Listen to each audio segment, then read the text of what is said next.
Metroid Prime 4 is big and open like Halo Infinite. That may seem like a crazy line, and this is a rumor, a giant rumor, but it's coming from a pretty good source, and if this is really true, which I believe it is, then this is really exciting stuff. So while you may have heard this already from some other sources at some point this week, we're going to be going into this, explaining what it is, and breaking down what it means for the Metroid Prime series, to an even greater level. That's what we're talking about today.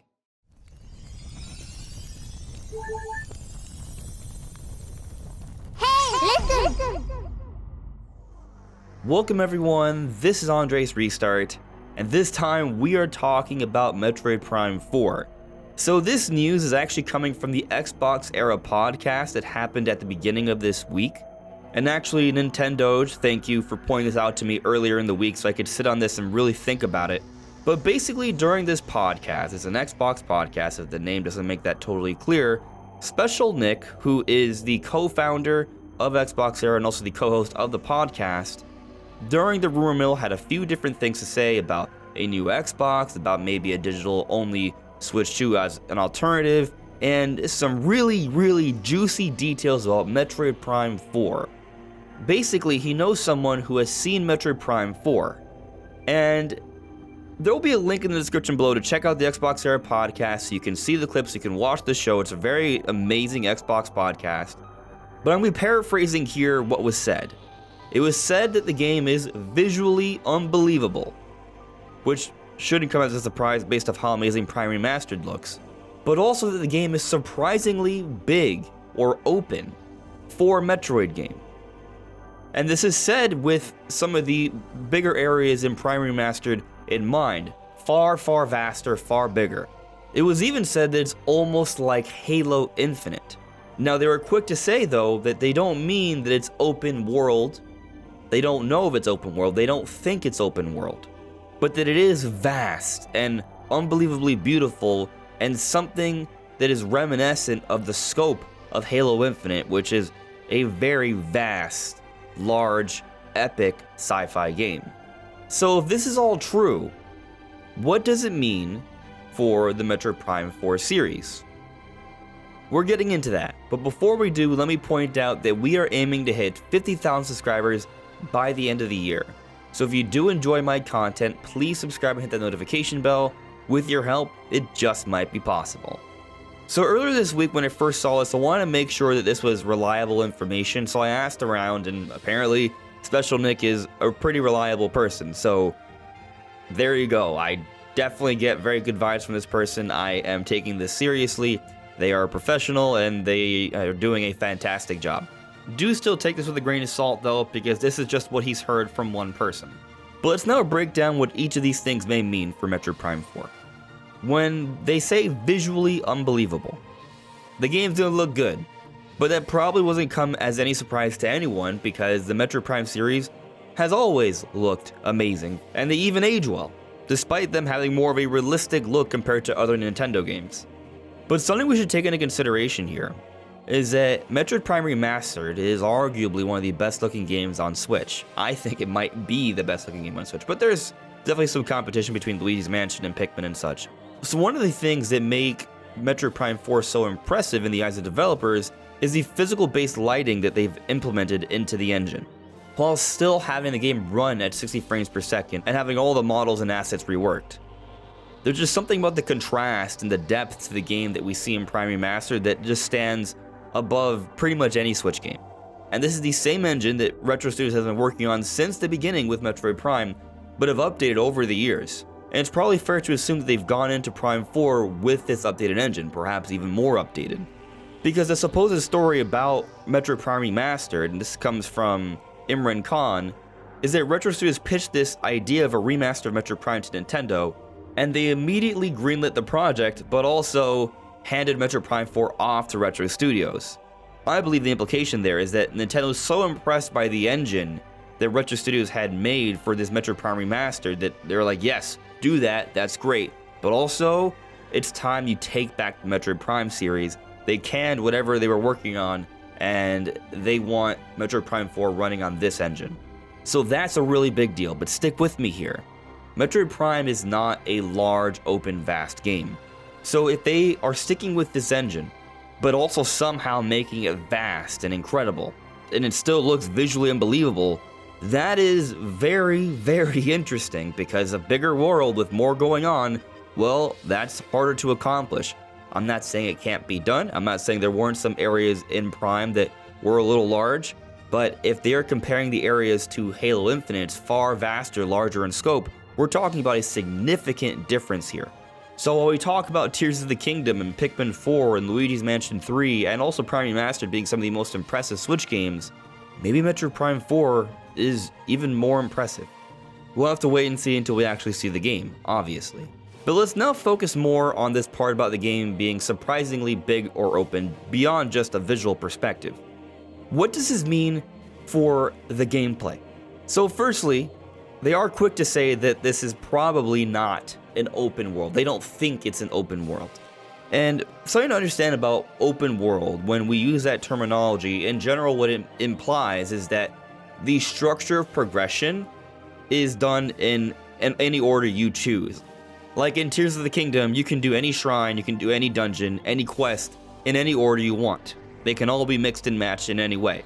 That's not what's being indicated about what's been seen here. So that traditional Metroidvania style where you explore around, find different power-ups, and realize, oh, with this power-up I can progress in another area even more so, that may still very well be a part of Metroid Prime 4. But the areas are going to be far larger, far more vast. And what this somewhat reminds me of is perhaps some combination of Dark Souls and Xenoblade Chronicles 3. So with Dark Souls, you do have some fairly large areas, even larger than what we've seen in Metroid Prime, and they are all interconnected to other areas. It's kind of like an interwoven web of a world. And as you progress and you obtain different power-ups or items, you can go to different areas, and as you get even deeper and deeper into the game, you'll realize that even some earlier areas are actually connected to some of the later game areas, and it all kind of comes together, and you realize just how well interwoven the world is, which actually sounds very much like a Metroid game. The Metroid games are interconnected, they're interwoven. If you've played Metroid Prime or Metroid Prime 2, you'll notice that the areas do connect to each other in different ways. There are paths from some late game areas to some early game areas, and everything in between. And when I bring up Xenoblade Chronicles 3, Xenoblade Chronicles 3 is a linear game. The main quest storyline is done linearly, that it's step by step by step, it doesn't go out of order. And the way the world progression works, it's almost like a giant circle or spiral that you continue to progress forward in. You're allowed to backtrack, but in general you don't do that for the story. But the circle or the areas are so large that at first glance, you think you're looking at an open world game because the sections are just significant and the loading screens are minimal. And there is more than one path, there are multiple paths. And also some level of interconnection, somewhat like Dark Souls or Metroid Prime, just not as significant. But I bring this up because I do kind of speculate that maybe what we're going to get in terms of a Metroid Prime game that's surprisingly big or open is that it is going to be still an interwoven world to satisfy that Metroidvania style of gameplay, but these areas are going to be vast with tons of things to do and explore and observe. Which brings me to the Halo Infinite comparison. And what's interesting about this Halo Infinite comparison is that there's actually a history of Metroid Prime being compared to Halo. Back during the early 2000s, when it was the era of the PS2, the GameCube, and the original Xbox, there was a lot of comparisons between Metroid Prime and Halo. They came out around the same time. And perhaps even more so, there were comparisons between Metroid Prime 2 Echoes and Halo 2. They came out with an even closer window of each other. But what should be noted here is that the gameplay for each series is different. Yes, both games are sci-fi. Yes, both games are characters in robotic-like suits. And yes, they are in first person, and you shoot things. These are all true. But the Halo games before Infinite were level-based or mission-based, and they weren't very puzzle-centric or adventure-centric, but more about progressing forward and fighting waves of enemies. Not saying there wasn't any thought to the level design or anything like that, but that was the general focus of the gameplay. And of course, there was also a huge emphasis on multiplayer as well, outside of the campaign. The Metroid Prime series, they are what we like to refer to as first-person adventures. So yes, they're shooting, but it's more than just shooting. It's adventuring around with the first-person perspective. You're exploring alien worlds, going deeper and deeper into these exotic or mysterious environments, and you're observing and exploring and solving puzzles while engaging with enemies and boss fights and such, and acquiring even more exciting, interesting power-ups to allow you to go even further into this world. So the idea that Metroid Prime 4 is reminiscent of Halo Infinite, it's somewhat poetic just thinking about the past, but also there's a lot of ex-Retro Studios devs that worked on Metroid series that have worked on Halo since, so that makes it just a little bit more interesting. But what makes this point even more interesting to me is that I'm now considering how Halo Infinite has attempted to evolve the series. Metroid Prime 4 may also be an attempt to evolve the series. And as a longtime Metroid fan, also being very much aware of the opinions of other Metroid fans, I understand what I'm saying here may not be something that everyone's going to be excited about, but then also could potentially be far more exciting for an even greater amount of people. If what we're hearing about is true, then it implies that the efforts going into Metroid Prime 4 aren't insignificant. In fact, they're quite the opposite. They're very much significant. This would suggest that this is a game that's vast in scope and scale, something that would be a high-budget game, a AAA game that perhaps Nintendo would want to perform really well. Earlier this week, we talked about how Andy Robinson has indicated that he's heard that Metroid Prime 4 is the Switch's last big game, and we debated what big game may mean. But with this recent news, I think it supports more of the idea that Nintendo has high hopes for Metroid Prime 4. I've brought this up before in different videos, but when Nintendo restarted Metroid Prime 4, they put out a dedicated video to announce this delay. The only times Nintendo has ever put out a dedicated video on their channel, on their social media, announcing a delay for a game was for the Legend of Zelda series, and we've gotten Breath of the Wild and Tears of the Kingdom as a result, the biggest, most successful Zelda games of all time. So what that tells me is that Nintendo has a quality standard and ambition for this project somewhat similar to the Zelda games. And as lofty as that may seem and sound, let's recognize that before Breath of the Wild, the Zelda series wasn't that much of a big seller. It was still a big seller for Nintendo, but the best-selling Zelda games sold 7 or 8 million, tops.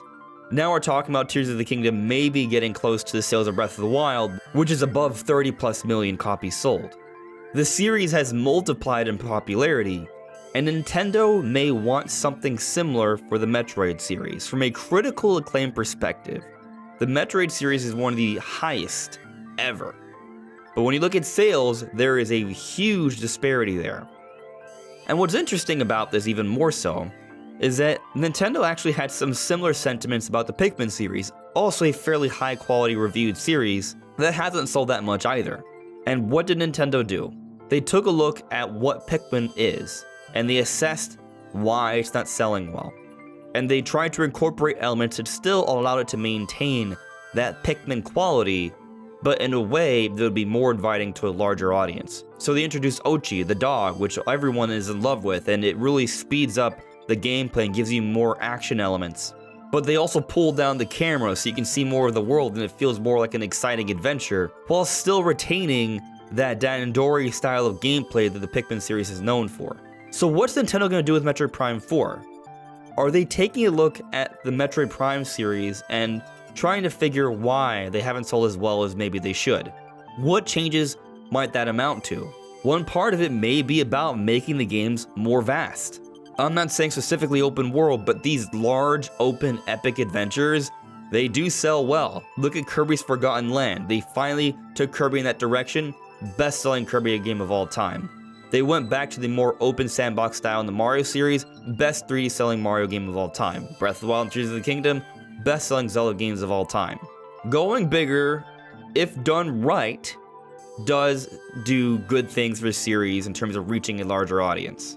But it has to be done right. And with how long Nintendo has taken with Metroid Prime 4, with how careful they seem to have been about this game, somewhat similar to how it feels how they were about Tears of the Kingdom, how quiet they were and how long they took with it.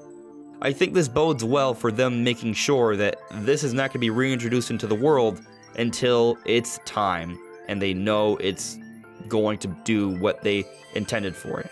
And these changes may go beyond just being vaster. Maybe they do play around with the camera perspective a little bit more. I know the first person may turn some people off. Maybe they incorporate more third person elements as well, where you see some more behind the shoulder moments. That's a possibility. Or maybe they simply rework the first person perspectives so it perhaps is more inviting to more people. And if there's such a large budget and they've taken such a long time on this game to make sure it's high quality, maybe they even have enough resources to make a proper multiplayer mode as well. And I understand that some Metroid fans may not like the idea that Metroid Prime 2 didn't do well. There's a history of games trying to do both single player and multiplayer, and they're spreading themselves too thin. I totally understand this, and I think the absolute priority should be making the ideal, most amazing single-player campaign possible. But provided they've set aside the resources to do that, and yet they have still more resources to make and also an amazing multiplayer, I think they should go in this direction. We have Metroid Prime Hunters, we have Metroid Prime 2 Echoes, we even have Metroid Prime Federation Force. There is a history of Metroid Prime games having multiplayer and online play. There is a demand there, and multiplayer games tend to give games more legs, more of an evergreen status. And if we want the Metroid series to sell well, this might be something they should do. But that doesn't mean it's going to be just a typical deathmatch or capture the flag like in Halo. Metroid Prime is its own thing. There's a lot of different directions they could take a multiplayer mode. They could maybe bring back some of the elements from Federation Force where it's more of like a co-op play where you have missions. Maybe it's more of a hunting mode where you work together to hunt an alien enemy, maybe a giant monster in an exotic environment. That could be an online mode, almost like a first-person shooting Monster Hunter style mode. Or maybe it is kind of like more of a team deathmatch kind of thing, but they sort of retain a lot of the quality saw in Metroid Prime Hunters. Something more comparable to a hero shooter where each character has its own unique abilities, and it really offers for a lot of variety and challenges within the actual match. So the multiplayer could still be special. It doesn't have to be something basic, and it could be something that Nintendo could iterate upon with constant updates like they do with Splatoon.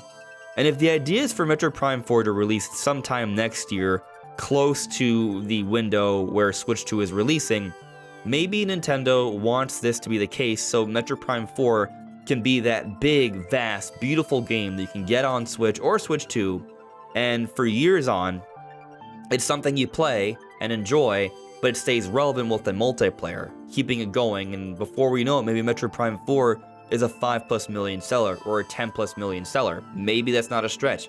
Maybe those are the kind of numbers that Nintendo think would be more warranting of the high quality of the Metroid Prime series. But one more thing I'm going to address is how the openness could change the gameplay for Metroid Prime.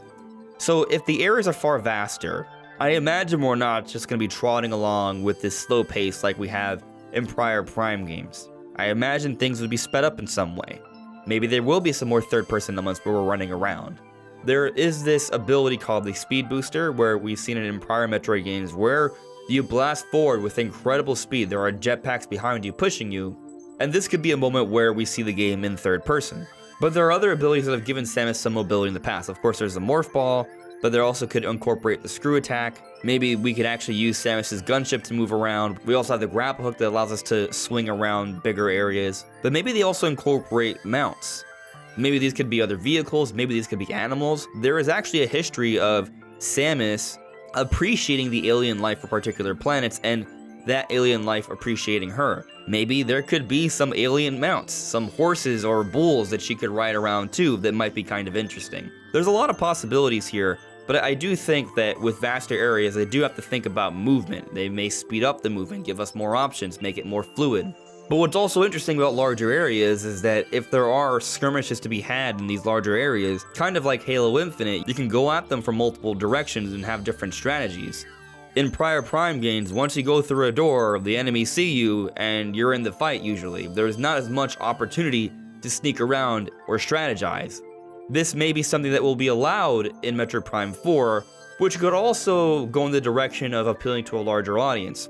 Because we look at games like Pikmin 4 or Breath of the Wild or Mario Odyssey, these are games that are constructed in a way where They appeal to different skill levels, and these games allow you to go at challenges from a variety of different angles. Perhaps the larger areas could facilitate this for Metroid Prime 4 as well. The challenge will still be there, but perhaps it will be built in a way that will allow different skill sets to progress throughout the game. But these are just my surface level thoughts on the recent news or rumor about Metroid Prime 4.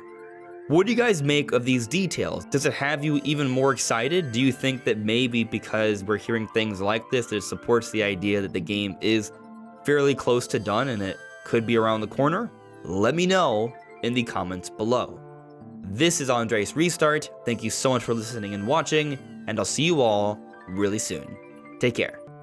Bye.